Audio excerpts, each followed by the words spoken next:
বাংলাদেশ ট্যুরে প্রথমবারের মতো ভক্তদের মাঝে champions trophy Bashundhara city shopping মলে জনসাধারণের দর্শনের জন্য ট্রফি রাখা হয়েছে। সেখানে আছেন সহকর্মী অনুপ বাপি।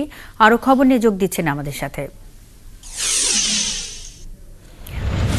অনুপ, ট্রফিটি কতক্ষণ সেখানে রাখা হবে? এরপরে এই চ্যাম্পিয়ন্স ট্রফি কোথায় নেওয়া হবে? প্রথমবারের মতো এটি বাংলাদেশে আনা হয়েছে, এ নিয়ে কি বলছেন দর্শনার্থীরা?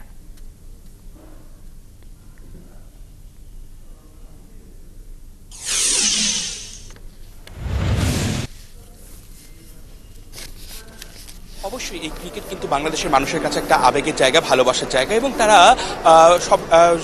সকাল 11টা থেকে বসুন্ধরা সিটি শপিং মল যেটা আছে পান্থপথে, সেখানে কিন্তু ট্রফিটা সাধারণ দর্শকদের জন্য প্রদর্শনীর জন্য আনা হয়েছে। এবং সকাল থেকেই সাধারণ মানুষ এসে এখানে সেলফি তুলছে এবং নানা ধরনের গেমস শো থেকে শুরু করে বিভিন্ন রকমের আয়োজন কিন্তু ইভেন্ট ম্যানেজমেন্টের থেকে করা হয়েছে।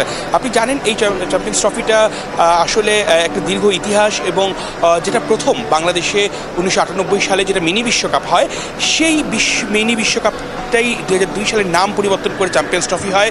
তারপর থেকে প্রতি বছর যখন এই টুর্নামেন্টটা হয়, তার আগে অংশগ্রহণকারী দেশ সহ বিভিন্ন জায়গায় কিন্তু এটা ট্রফি প্রদর্শনীর জন্য একটা ট্রফি ট্যুর হয়ে থাকে। এবং সেই ধারাবাহিকতায় আগামী যে চ্যাম্পিয়ন্স ট্রফিটা আছে পাকিস্তানে, সেই পাকিস্তানের চ্যাম্পিয়ন্স ট্রফি শুরু হওয়ার আগে এটা অন্যান্য দেশের মতো বাংলাদেশেও কিন্তু এসেছে। এবং গতকাল সেটা ছিল কক্সবাজারে সমুদ্র সৈকতে এই চ্যাম্পিয়ন্স ট্রফি কিন্তু সাধারণ দর্শনার্থী যারা আছে তারা কক্সবাজারে ঘুরে দেখেছে। এবং এই মুহূর্তে যে চ্যাম্পিয়ন্স ট্রফিটা আছে, এই চ্যাম্পিয়ন্স ট্রফিটা কিন্তু এই বসুন্ধরাতে সকাল 11টা থেকে রাত 8টা পর্যন্ত এটা থাকবে। এবং আগামীকাল কিন্তু এই ট্রফিটাকে নিয়ে যাওয়া হবে মিরপুর হোম অফ ক্রিকেট বাংলাদেশের, সেই হোম অফ ক্রিকেটে কিন্তু এই ট্রফিটাকে নিয়ে যাওয়া হবে।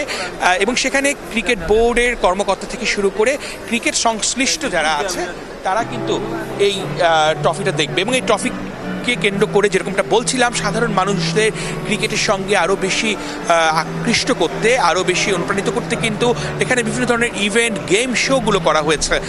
এবং এই গেম শোর মাঝে মাঝে তারা এই ট্রফিটার সঙ্গে কেউ ছবি তুলছেন, কেউ নানা রকমভাবে নিজেকে ইনভলভ করার চেষ্টা করছেন। এবং অনেকেই আছে ক্রিকেট সমর্থক যারা ক্রিকেটটা নিয়মিত ফলো করে, তাদের সাথে একটু কথা বলবো যে আসলে চ্যাম্পিয়ন্স ট্রফি বসুন্ধরা সিটিতে আছে, এটা জেনে আসা নাকি এমনি শপিং করতে আসা? তারপর দেখলেন এখানে চ্যাম্পিয়ন্স ট্রফি প্রদর্শনী হচ্ছে, কি ঘটেছে? না, জেনে এসেছি যে তো আমরা এখানে আশেপাশে আমি থাকি, তো যখন আমার এক ফ্রেন্ড আসছিল শপিং করতে, তো বললো যে জানে যে আমি ক্রিকেট ভক্ত, জার্সি পরে আছি, তো বলতিছে যে তো যে ক্রিকেট চ্যাম্পিয়ন্স ট্রফি দেখাচ্ছে, তুই যাবি না? বললাম যাই, আসি ঘুরে আসি। কোনো ধরনের আক্ষেপ বা কষ্ট আছে কিনা? কারণ বাংলাদেশের এখনো পর্যন্ত বড় কোনো আন্তর্জাতিক ট্রফি নেই, অন্তত চ্যাম্পিয়ন্স ট্রফি এরকমভাবে দেখা, ছবি তোলা অনেকে এর আগে জানিয়েছে। আপনার কাছে কি মনে হয়? হ্যাঁ, এটা একটু দুঃখজনক অবশ্যই।